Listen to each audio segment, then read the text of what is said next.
하나님의 말씀 보십니다. 사무엘상 23장 말씀입니다. 사무엘상 23장 15절로 18절까지 말씀을 보시겠습니다.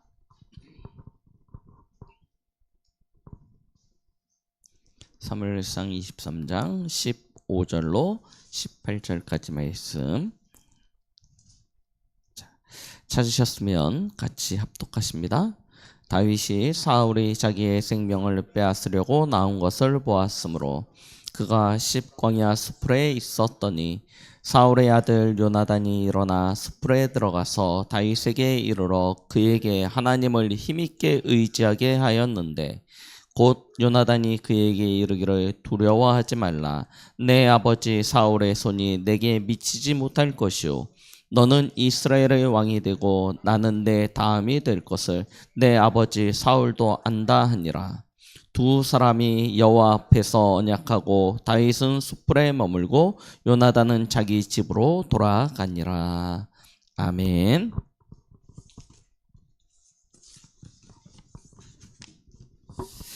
우리는 지난주일 추수감사주일 예배로 하나님 앞에 영광을 돌렸습니다. 그리고 이 한 주간은 우리 캠프를 통해서 또 현장에서 하시는 하나님의 전도의 역사, 그 응답들을 누렸습니다. 이렇게 마무리를 하고 이제 마지막 포럼을 하는데 많은 분들이 이번에 강북이 최고 축복받은 것 같아요 막 그러더라고요. 영접도 많이 일어나고 또 우리 강북에 오신 분들이 제일 성령 충만했던 것 같습니다. 우리 사역자들도 마찬가지고요. 하나님께서 이번 현장에서 많은 응답들을 주셨고 또 현장에서 하나님이 하시는 전도의 일들을 우리는 확인할 수 있었습니다. 우리가 우리의 수준으로 한 생명을 살리겠다 마음 먹으면 얼마나 할 수 있겠습니까? 그런데 하나님은요 우리와 상관없이 하나님의 전도를 하시더라고요.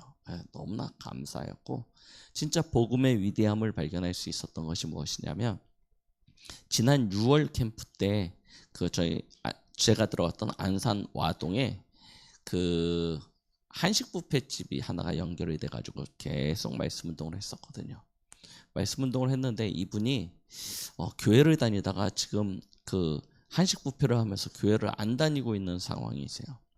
그런데 이분이 늘 바쁘다고 요리조리 막 도망 다녀요. 권은미 목사님 말씀하러 운동하려고 들어가면 막 도망 다니다가 이번에 이제 저희가 불시에 기습을 한 거잖아요. 연락 없이 딱 갔는데 계시더라고요.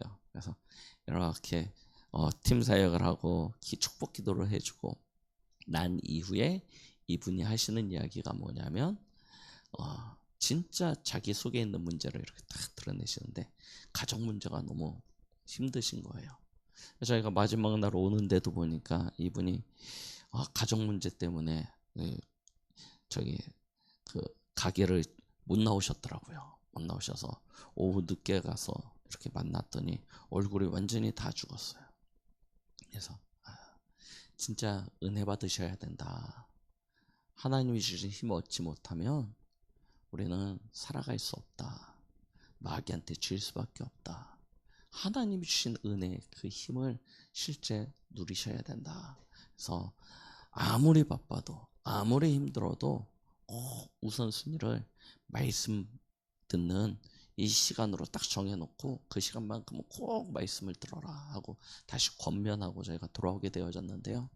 진짜 얼마나 세상에 많은 사람들이 교회를 다닌다면서도 예수님을 믿는다면서도 얼마나 무기력하고 무능력한지 확인할 수 있었습니다. 우리는 진짜 하나님이 주신 이 복음, 이 완전하고 이 풍성한 그리스도 예수에 관한 이 복음을 안다는 것에 대해서 참된 감사가 있어야 될 줄 믿습니다. 우리가 힘을 회복하면 어느 정도 그 능력이 나타나지게 되냐면 오늘 성경 본문 보셨죠? 다윗과 요나단 이야기입니다. 요나단이 누구냐면 다윗을 죽이려고 하는 사울 왕의 아들입니다. 왕세자예요. 쉽게 이야기하면 다음 왕이 되어야 될 인물입니다. 자, 그런데 하나님이 사무엘을 통해서 다윗에게 기름 부은 걸 알아요. 그러면 요나단 입장에서는 어떻겠습니까? 내 자리, 내 위치를 위협하는 가장 큰 적이에요. 그런데 요나단은 어떠냐면 다윗을 다 품어줍니다. 오히려 어떻게 보면 다윗보다 더 믿음 좋은 사람이 누구냐면 요나단이에요. 다윗이 왕이 될 걸 알아요. 그걸 알면서도 다윗을 옆에서 다 도와줘요. 오늘 특별히 다윗이 사울 왕의 그 죽음의 위협을 피해서 블레셋으로도 도망가고 광야로도 도망 나와서 완전 어려운 상황에 있는 것 아닙니까? 가장 위기 때 누가 찾아오냐면 요나단이 찾아옵니다. 그러면서 오늘 팀 사역하는 거예요. 쉽게 얘기하면 만나서 어떻게 하냐면 하나님을 힘있게 의지하도록. 얼마나 힘듭니까? 얼마나 상황이 괴롭습니까? 근데 가가지고 뭐라고 이야기하면 힘주는 거예요. 한마디로 하나님 바라볼 수 있도록. 보세요. 진짜 복음을 가졌다는 것은 굉장히 멋있는 것 같습니다. 우리가 복음을 알고 복음을 누리게 되어지면 우리는 만나는 모든 사람들을 살릴 수 있게 될 줄 믿습니다. 그래야 세상이요 살아나요. 얼마나 눌려있는지 우리 포럼 때도 이야기 드렸지만 한 친구가 첫날 가서 만났더니 자기 이름을 알려주는데 진수라고 알려줬어요. 우리 그 다음날 진수인 줄 알고 갔어요. 가서 또 그 다음날 만났더니 자기가 거짓말했대요. 자기 이름이 진수가 아니고 요셉이래요. 무슨 얘기냐면 이 친구가 어려서부터 교회를 다녔는데 지금 교회를 안 다니고 있는 거예요. 그러니까 양심에 찔려가지고 자기 이름을 거짓으로 알려줬다가 그 다음날 또 가서 탁 말씀 받고 은혜 받으니까 자기 진짜 이름을 가르쳐줘. 엄마가 어느 교회 중직자시고 아버지는 소천하셨고 그런데 자기는 지금 신앙 다 잃어버리고 이러고 있는 모습들을 밝히기가 부끄러운 거죠. 거짓말로 했다가 나중에 자기 것 딱 드러내도록 해서 앞으로 계속 같이 말씀 운동하기로 딱 결단하게 되어졌는데요. 보세요. 진짜 우리가 복음 가졌다는 것은 다 살릴 수 있는 것입니다. 여러분들은 오늘 말씀의 제목과 같이 하나님을 힘있게 의지하며 또 여러분들을 만나는 모든 사람들을 그와 같이 하나님을 의지할 수 있는 그런 사람으로 이끌어질 수 있는 그런 영적 지도자가 되시길 예수 그리스도 이름으로 축복드립니다. 자, 그래서 오늘 말씀 제목이 하나님을 힘있게 의지하자입니다. 하나님을 힘있게 의지해야 됩니다. 자, 그러면 우리가 하나님을 진짜 의지하려면 뭐부터 회복돼야 되겠습니까? 그렇죠? 그게 가장 중요합니다. 뭐부터 바뀌어야 되냐면 우리 인생의 주인부터 바뀌어야 돼요. 그렇죠? 여러분들의 그 마음속에 주인된 그 자리에 도대체 누가 있습니까? 누가 이 자리를 차지하고 있습니까? 대부분은 나가 주인이라고 생각합니다. 내가 주인이에요. 그렇죠? 그런데 실제로 내가 내 삶의 주인된 자리를 딱 차지하고 있으면 사실은 내가 주인 되어지는 것이 아니고요. 시간이 지나면 지날수록 알게 되어집니다. 누가 주인 되고 있어요? 사탄이요. 그러면 내 위치는 어딜까요? 사단에게 무릎 꿇고 있는 자리에, 사단에게 종된 자리, 이 자리에 서게 되는 것입니다. 그러면 하나님은 이 속에 들어갈 자리가 없죠. 그렇죠? 그래서 어디 계십니까? 언약 밖의 백성이라고 이야기하는 것입니다. 그렇죠? 이렇게 되는 거예요. 우리는 내가 내 인생의 주인인 줄 알고, 그렇죠? 그러고 살아가는데 사실은 누가 주인 되어져 있냐? 우리 인생의 주인이 사단이요. 자, 이게 진짜입니까? 성경을 보시라니까요. 창세기 3장에 사단이 아담과 하와를 찾아가서 그렇게 이야기한 것입니다. 하나님 없어도 돼. 네가 굳이 하나님 앞에 메인 인생을 살 필요가 뭐가 있어? 네가 네 인생의 주인이 될 수 있는 거야. 그래서 저 선악과를 따먹으면 네 눈이 밝아져서 하나님 것 말고 네 의지대로 옳고 그름을 분별하여서 네 인생을 살아갈 수 있게 되는 거야 라고 유혹한 거예요. 그래서 아담은 그 말에 속아서 자신이 주인된 인생, 이제 하나님께로부터 좀 벗어난 그런 인생을 살아보려고 주인된 자리를 차지하고자 했습니다. 근데 그 결과는 어떻게 돼요? 창세기 6장, 창세기 11장. 사단이요 완전히 장악하여서 인생을요 처참하게 무너뜨려요. 자, 그렇다면 우리는 어떻게 해야 됩니까? 빨리 이 상태에서 빠져나와야죠. 어떻게 하면 됩니까?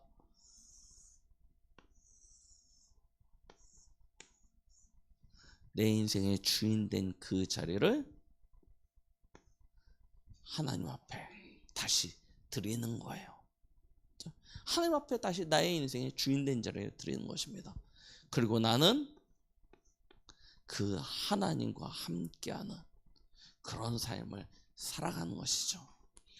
우리의 인생이 그리스도가 딱 주인데 하나님이 주인 되시면 사단은요 절대 우리의 이 심령 속에 함께 할 수 없게 되어집니다. 파고들 수 없게 되어져요. 그래서 우리는 안전하게 되어집니다. 여러분들은 어떤 위치를 선택하고 싶으십니까? 우리는 어느 자리에 있어야 될까요? 주인이 바뀌지 아니한 인생은 어쩔 수 없습니다. 결국 이렇게 가게 되는 거예요.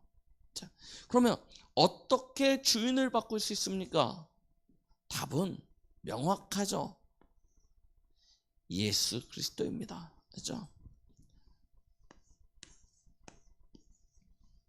저희는 그 그리스도께 완전히 우리의 삶을 맡기는 거예요.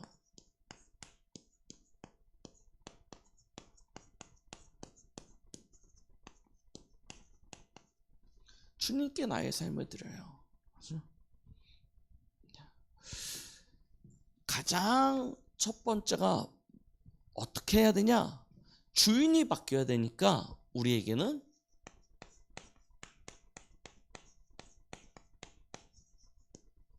예수가 그리스도 되시는 이 사실이 실제가 돼야 되겠죠.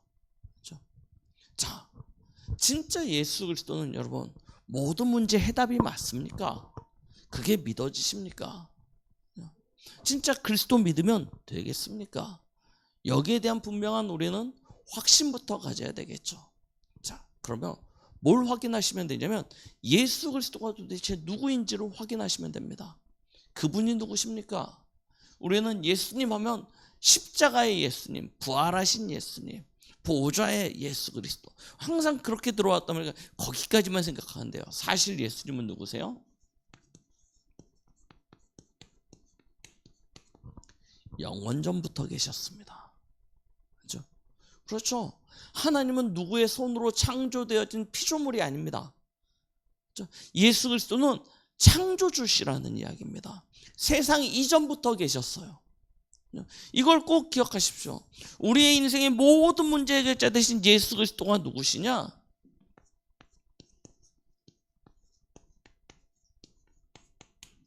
창조주 되신다는 것입니다. 그런데 그분이 우리의 이 죄를 위하여, 우리의 이 허물을 위하여 이 땅에 사람의 몸을 입고 오신 거예요. 그게 성육신 사건 아닙니까? 창조주이신 하나님이 사람의 몸을 입고 이 땅에 오신 것입니다. 그래서 저와 여러분들을 위하여 십자가에서 피 흘려 돌아가셨어요. 하나님 떠난 우리 인생에 하나님 만나는 길이 되어주시고, 죄로 인하여 저주권에 빠진 우리를 생명의 성령의 법으로 다시 회복시키시고, 사단에게 붙잡혔던 우리 인생을 마귀를 완전히 멸하시고 자기 백성 삼으시고 자기 소유 삼으신 것입니다. 하나님 나라의 백성으로. 그 사건이 십자가 사건입니다. 근데 이걸 뭐로 증명합니까? 다 끝났다는 것을. 예수 그리스도가 십자가에서 그리스도 되셔서 다 이루셨다. 이걸 증명할 수 있는 길이 없어요. 그래서 하나님이 눈에 보이는 증거를 주신 것입니다. 그게 바로 부활 사건입니다. 그가 하나님 되심을, 우리와 똑같은 육신의 몸을 입고 이 땅에 오신 그런 죄 있는 존재가 아니고 하나님 되심을 스스로 증명하신 거예요. 그래서 저 음부에 내려가셔서 마귀를 완전히 멸하시고 다시 3일 만에 부활하신 것입니다. 그리고 제자들이 보는 가운데 승천하시죠. 부활과 승천 사건입니다. 자, 이 이야기는 무슨 이야기입니까? 그가 지금도 살아계셔서 우리 삶의 주가 되시고 그리스도가 되신다는 이야기입니다. 죽으시고 끝나신 분이 아니고 지금도 살아계셔요. 어디에요? 하나님의 보좌 우편에 앉으셔서 그의 나라의 모든 권세를 가지고 우리를 위하여 지금도 그리스도가 되고 계신다는 사실이죠. 자, 여기까지만 우리가 알면 사실 우리의 미래에 대한 부분들에 대한 또 두려움이 생깁니다. 근데 그분은 분명히 약속하셨어요. 하늘로 올리실 때 약속하신 것이 무엇입니까? 다시 오시겠다 말씀하셨죠.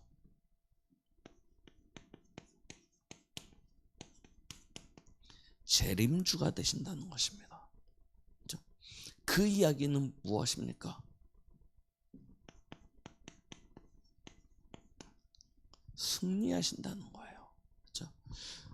그리스도께서 다시 재림주로 오셔서 세상을 이기겠다 말씀하시는 것입니다.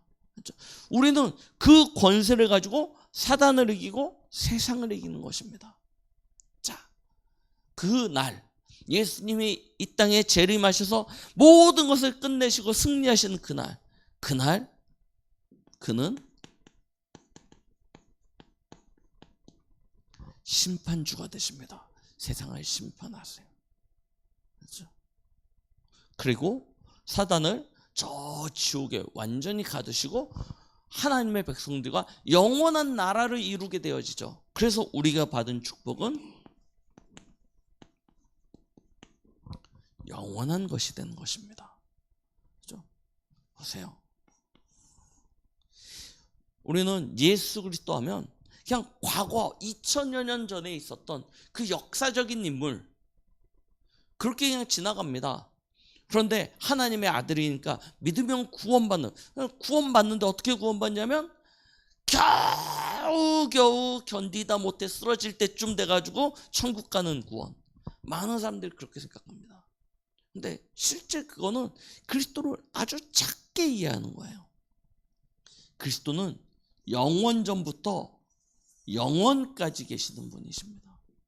그래서 우리의 구원은 완전한 것이고 그 그리스도 안에서 우리는 모든 문제를 다 끝내게 되어진 것이죠. 자, 저희는 이 그리스도를 의지하고 그에게 우리의 삶을 맡기는데요. 어떻게 맡깁니까? 맞아.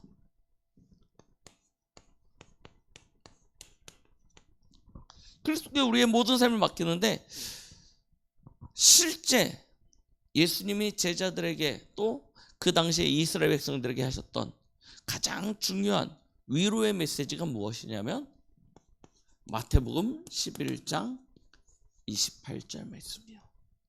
지금도 우리는 이 말씀을 가지고 많은 위로를 받습니다. 수고하고 무거운 짐진 자들아 다 내게로 오라. 내가 너희를 쉬게 하리라 말씀하셨습니다. 그렇죠? 여러분들의 모든 짐, 인생의 모든 고난, 아픔, 갈등, 문제를 다 주께 맡기시기 바랍니다. 그러면 주께서 다 담당하셔요. 그러면 우리는요 쉽고 가벼워지겠죠. 그렇죠? 여러분들의 인생의 짐을 여러분들이 책임지려고 하지 마십시오. 주님께 다 맡겨버리십시오. 그럼 주께서 대신 다 짊어져 주십니다. 그렇죠? 이사야 53장 1절부터 6절 말씀해 보니까 이렇게 말씀하고 계시죠. 그는 우리의 질고를 지고. 그렇죠? 자, 여러분들의 혹시 인생에 어떤 문제, 특히 건강에 대한 어떤 아픔들이 있으십니까? 스스로 짊어지지 마십시오. 주께 맡기십시오. 주께서 우리의 모든 질고까지 다 담당하셨다고 하셨습니다. 그가 찔림은 우리의 허물을 인하며 그가 상함은 우리의 죄악을 인함이라고 이야기했죠. 예수 그리스도의 십자가 사건은 우리의 모든 허물을 다 덮어주십니다. 우리의 모든 죄악을 다 사하여 주시는 것입니다. 그가 채찍에 맞음으로 우리는 하나님과 평화를 누리게 되고 그가 징계를 받음으로 우리는 나음을 받게 되어졌습니다. 맞죠?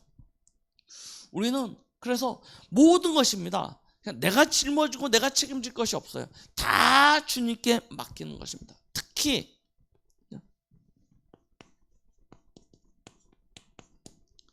베드로전서 5장 7절 말씀처럼요. 여러분들의 삶의 염려 주께 맡기라 말씀하셨습니다. 그러면 누가 돌보신대요? 그가 돌보시리라 말씀하셨습니다. 주께 맡기면 그가 돌보신대요. 우리의 염려 중에 가장 큰 염려가 무엇입니까? 무엇을 먹을까? 무엇을 입을까? 이게 가장 큰 염려죠.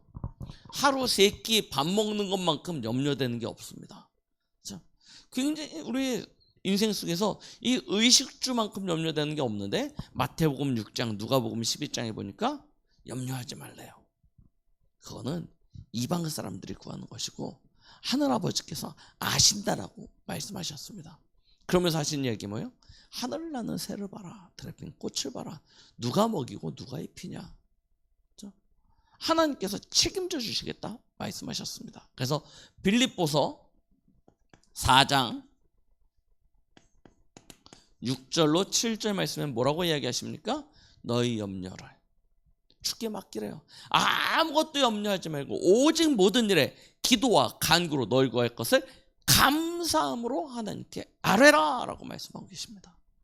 그럼 주께서 다 맡아주신대요. 자, 얼마나 감사합니까? 특히 여러분 로마서 12장 19절 말씀은 뭐라고 말씀하시냐면 내 사랑하는 자들아 너희가 친히 원수를 갚지 말고 하나님의 진노하심에 맡기라 라고 이야기하세요. 그럼 누가 갚아주시냐? 하나님이 갚아주신대요. 인간 문제, 사람 문제 누구에게 맡기라고요? 하나님께 맡기래요. 그거 가지고 염려하고 근심하고 어떻게 하면 내가 이럴 필요도 없대요. 하나님께 다 맡기면 주께서 다 맡아주신다는 거예요. 그래서 이야기하고 계십니다.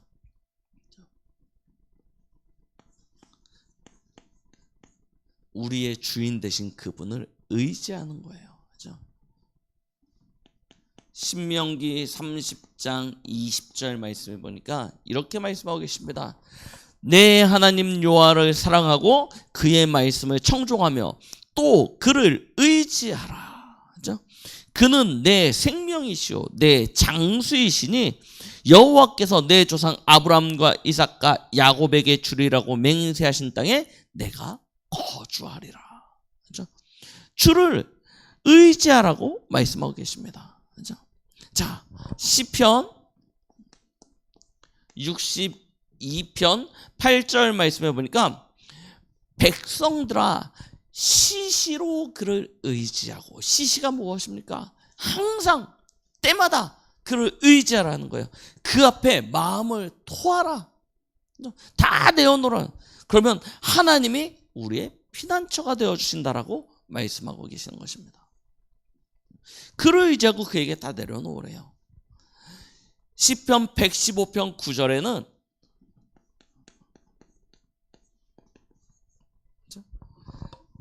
이스라엘아 여호와를 의지하라 그는 너희의 도움이시오 너희의 방패시로다라고 말씀하고 계십니다. 그렇죠? 진짜 우리가 하나님을 의지하는 것입니다. 오늘 요나단이 다윗을 찾아가서 이야기하지 않습니까? 내 아버지 사울의 손이 내게 미치지 못할 것이오. 너는 이스라엘의 왕이 되고 나는 내 다음이 될 것을 내 아버지 사울도 안다 하니라. 그래서 뭐라고 하냐면 그에게 하나님을 힘있게 의지하도록 하였다라고 말씀하고 계시는 것입니다. 우리는 하나님을 의지하는 삶이에요. 시편 37편 5절 말씀에 뭐라고 이야기하고 계십니까? 우리가 주님께 맡기면 주께서 우리의 길을 알리시겠다라고 말씀하고 계십니다. 그래서 잠언 16편 3절 말씀에 너희 행사를 주께 맡기라 라고 이야기했죠. 너희 행사를 주께 맡기라. 우리는 내가 짊어지는, 내가 메고 가는 신앙이 아닙니다. 그렇죠? 신앙생활은 내가 아니에요. 우리는 뭐 하냐면 하나님 앞에 토스하는 것입니다. 문제가 오면 바로 토스하세요. 우리 배구 보셨죠? 이거 잠깐 움켜잡으면 뭐예요? 파울입니다. 맞죠? 잠깐, 뭐 많이도 아니에요. 공이 손바닥에 닿기만 해도, 세터가 공이 손바닥에 닿기만 해도 파울이에요. 그래서 어떻게 하냐면 손가락으로 토스를 바로 해버리죠. 우리의 신앙생활이 그거라니까요. 움켜잡으려고 하면 우리는 죽습니다. 뭐 하냐면 빨리 넘기는 거. 하나님 앞에 차떼기로 넘기듯이 그냥 다 넘겨버리세요. 하나님이 다 담아주십니다. 다 맡아주세요. 자, 그러려니까 저희가 회복해야 되는 것이 있습니다. 뭘 회복해야 되냐? 뭘 누려야 되냐? 저와 여러분들의 평상시 결국 이 영적 상태가 너무나 중요하겠죠. 주께 맡기려고 하는데 맡길 수 있는 나의 상태가 돼야 되는 거예요. 하나님을 신뢰할 수 없는 상태 속에 있는데 하나님한테 맡긴다. 맡겨집니까? 안 맡겨져요. 맞죠? 신뢰할 만하니까 맡기는 것 아닙니까? 보세요. 여러분, 우리나라 택배 얼마나 기가 막힙니까? 그냥 집 앞에, 대문 앞에 휙 던져놓고 가요. 휙 던져. 아무도 안 건드립니다. 외국은 어떤지 아십니까? 집 앞에다 던져놓는 순간 사라져요. 예, 그래도 되는 것은 서로 상호 간에 어떤 믿을 수 있을 만한 신뢰가 있기 때문 아닙니까? 여러분, 아무에게나 돈 구워주십니까? 아니요. 없어도 못 구워주지만 있어도 안 구워줘요. 맞죠? 왜냐? 통하는 사람들끼리만 가능한 것 아닙니까? 하나님 앞에 맡기려면 뭐 해야 되냐면 하나님과 통하는 상태가 돼야 돼요. 그게 우리의 평상시 영적 상태입니다. 우리 안에는 늘 싸움이 있다니까요. 어떤 싸움이냐면 성령과 악령의 싸움이 있습니다. 우리의 삶의 주인 되시는 이가 하나님이시기 때문에 사단이 우리의 인생을 직접 어떻게 공략을 해가지고 우리의 주인이 되어질 수는 없습니다. 그런데 우리를 계속해서 미혹하고 유혹해서 하나님을 떠나도록 만들어요. 그게 육의 일이고요. 그것이 죄입니다. 사단은요, 그걸 가지고 우리를 계속 공격하는 거예요.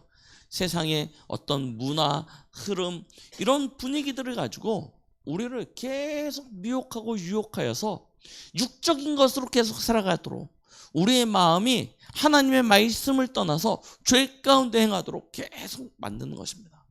그래서 성령은 우리에게 육으로 살지 말고 영으로 살 것을 계속 알려주고 계시죠. 죄 가운데 행하는 것이 아니라 의 가운데 행하도록 우리를 계속 가르쳐 주십니다. 그래서 우리의 영적인 상태는 어떻게 되냐면 이 두 가지 싸움에서 승리할 수 있어야 되는 거예요. 그래서 전도자 바울은 뭐라고 이야기했냐면 고린도전서 15장 31절에 나는 날마다 죽노라 라고 이야기했어요. 뭐가 죽는 겁니까? 나의 육, 이걸 쳐서 죽어요. 왜냐하면 육이 살면서일수록 죄 가운데 행할 수밖에 없고요. 그러면 우리의 영적인 상태는 계속 흑암과 어둠에 물들 수밖에 없기 때문입니다. 그래서 자신을 날마다 쳐서 그 뭐라고 얘기하냐면 모든 것이 가하다는 거예요. 자기에게는. 그렇죠? 율법 있는 자에게는 율법 있는 자처럼, 율법 없는 자에게는 율법 없는 자처럼 행할 수 있는 모든 것 비밀을 다 가졌지만, 그러나 뭐 하냐면 그것을 나의 육신의 기회로 삼지 않는다는 거예요. 자기를 쳐서 죽인다는 거예요. 그렇죠? 얼마나 좋습니까? 그리스도 안에서 다 끝났어. 나는 자유해. 이제 나는 정죄함 받을 게 없어. 그럼 그때부터 뭐 하게 됩니까? 죄 가운데 행하는 것을 두려워하지 않게 되어집니다. 왜? 정죄함 받을 일이 없다고 생각하니까. 그런데 우리의 신앙의 모델, 신약의 예수님, 바울 아닙니까? 두 분 다 뭐라고 이야기하시냐? 아니라는 거예요. 육을 쳐서 복종시키라는 것입니다. 이게 우리의 영적인 상태를 살릴 수 있는 길이에요. 그래서 저와 여러분들은 평의를 살리셔야 됩니다. 신앙생활 하면 전부 다 뭐 하냐면 주일날 교회 얼마만큼 잘 다니냐 이거 가지고 신앙생활을 평가를 하는데, 사실은 주일날 오는 거는 도둑놈, 사기꾼 다 교회 옵니다. 맞죠? 다 교회 와요. 그걸 알 수가 없어요. 누가 이제 오히려 거짓말쟁이일수록 더 교회 와가지고 다 열심히 합니다. 그래서 그거 가지고는 알 길이 없어요. 언제 들통나냐? 평일날 딱 까보면 들통나요. 그죠? 평일날 딱 보면 이게 가짜구나 진짜구나 딱 나옵니다. 우리는 평일날 뭐 할 수 있어야 됩니까? 하나님의 말씀을 가까이 하는 삶, 그리고 그 말씀을 의지하여 실제로 기도하는 삶. 자, 그럼 말씀과 기도를 통해서 뭐 하려고 합니까? 이걸 통해서 하나님의 그의 뜻과 나라를 위하여 우리가 살아갈 수 있는 이런 삶이 되어져야 되는 것이죠. 참 중요합니다. 그래서 여러분들의 삶에 늘 말씀이 곁에 있어야 돼요. 말씀이 늘 가까이 있어야 됩니다. 왜? 말씀이 우리의 인생의 캐논, 법입니다. 기준입니다.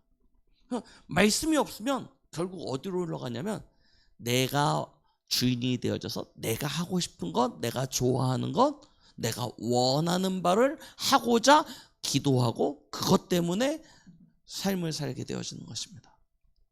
그래서 항상 말씀이 곁에 있어야 되고 그 말씀을 통해서 기도를 하는데요. 기도는 하나님 앞에 맡기고 의지하는 기도 당연히 있죠. 그러나 그것보다 더 중요한 것은 하나님의 뜻, 하나님의 원하시는 그것이 무엇인지를 찾는 기도를 하는 것입니다. 그래서 우리의 기도는 구하고 부르짖고 외치는 기도 당연히 해야 됩니다. 왜요? 그래야 주님께 맡길 수 있으니까. 그러나 그 수준을 넘어서서 이제 어디까지 들어가야 되냐면 말씀을 깊이 묵상하면서 하나님의 뜻과 계획을 발견하고 거기에 도전하고 실천할 수 있는 기도의 수준까지 들어가야 되겠죠. 자,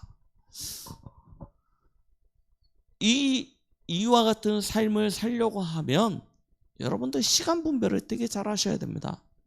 그죠?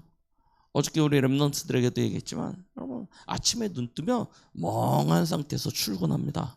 그죠? 겨우 밥 먹고 겨우 설거지하고 겨우 해가지고 아침에 바쁘게 회사 갑니다. 그죠? 하루 종일 일하고 나면 지쳐가지고 겨우 집에 이러고 들어옵니다. 그러면 집에 오면 가만히 이제 뭐가 일거리가 또 있어요. 막 하고 나면 그냥 침대에 팍 쓸어 자야 돼요. 아무것도 못해요. 그럼 그 다음날 아침에 또 겨우 눈 뜨고 겨우 밥 먹고 겨우 회사 갑니다. 일주일을 겨우겨우 살아가요. 그런데 언제 말씀 봅니까? 언제 기도합니까? 못해요. 그래서 시간을 배분을 잘 하셔야 나의 영적인 상태를 유지해 갈 수 있게 되는 것이죠. 자, 이런 상태에서 언제? 주일날 이 주말에 진짜 우리는 은혜 받을 수 있는 집중이 되어져요. 우리가 평일에 하나님이 주시는 힘을 가져야 주말에 집중하게 되어진다니까요. 여러분, 일주일 월요일부터 금요일까지 바쁘게 일하시다가 금요일날 퇴근 딱 하시면 그 다음부터 무슨 생각 듭니까? 내가 이번 주에 뭐 해야 되고 뭐 해야 되고 뭐 해야 되는데 다 못했네. 그거 언제 해야 되냐면 주말에 다 몰아서 해야 돼요. 맞죠? 주말이면 누구도 만나야 될 일도 있고 어디도 가야 될 일도 있고 그러니까 힘이 없어. 그래서 무슨 생각 드냐면 쉬어야겠다 라는 생각밖에 안 듭니다. 쉬어야겠다. 그래서 뭐 하냐면 당연히 주일은 누구의 날이에요? 주님의 날입니다. 그래서 주일이에요. 그런데 주일은 어떤 날이 되어요? 쉬는 날, 휴일이 되어지려고 그래요. 내가 쉬어야겠다는 생각이 막 자리 잡게 되어집니다. 그래서 뭐가 안 되냐면 영적인 생활, 예배, 은혜로 집중이 안 돼요. 진짜 평일날 우리의 영적인 상태가 회복되어지면 주일이 기다려집니다. 예배가 기다려집니다. 하나님 앞에 나오는 것이 기쁘고 감사할 수밖에 없습니다. 그런 상태로 교회로 와야 말씀이 들려지고 믿어지고 말씀이 붙잡아지죠. 겨우 안 가면 눈치 보이고 그냥 어쩔 수 없으니까 겨우 교회 와가지고 예배 드리는데 무슨 말씀이 들려집니까? 진짜요. 주말에 예배에 우리가 예배와 은혜에 집중할 수 있는 키는 평일이라니까요. 그래서 사실은 주일에 우리의 예배의 모습, 영적인 상태 이게 아니고 언제요? 평상시에 우리의 영적인 상태를 회복해 나가는 것. 이게 실제 우리의 삶의 모습입니다.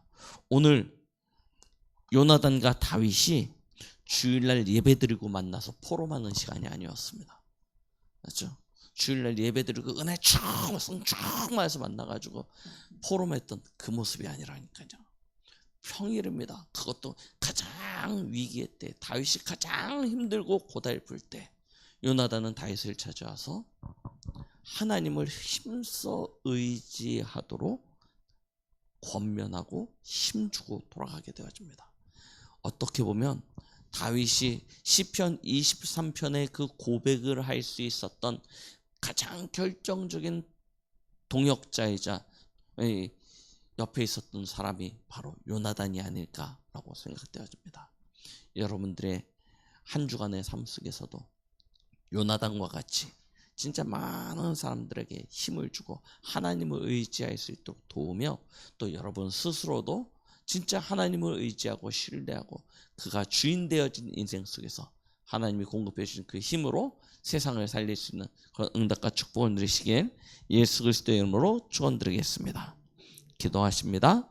하나님 아버지 감사드립니다. 오늘도 우리에게 말씀 주심을 감사드립니다. 주신 말씀과 같이 힘써 하나님을 의지할 수 있는 우리 강북 동부교회 성도들 되도록 축복하여 주시옵소서. 예수 그리스도의 이름으로 기도드렸습니다. 아멘.